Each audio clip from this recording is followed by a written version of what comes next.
J'ai 32 ans et hem,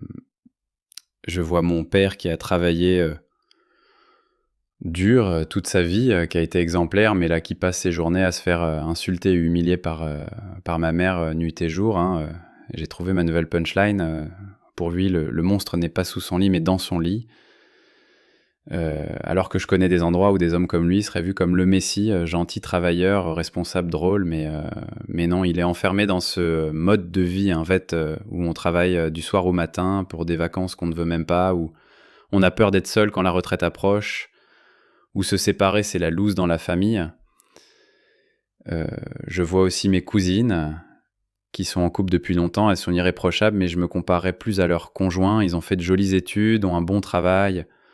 ont eu cette,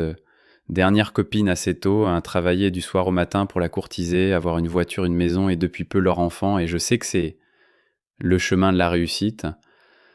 Je sais qu'il y a des aspects fantastiques dans leur vie, mais je vois aussi leur enfant,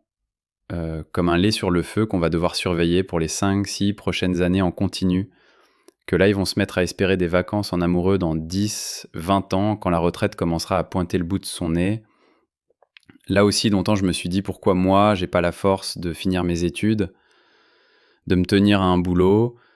Et un jour, comme les exemples plus haut, je me suis dit: «Et si c'était simplement pas ma voie?»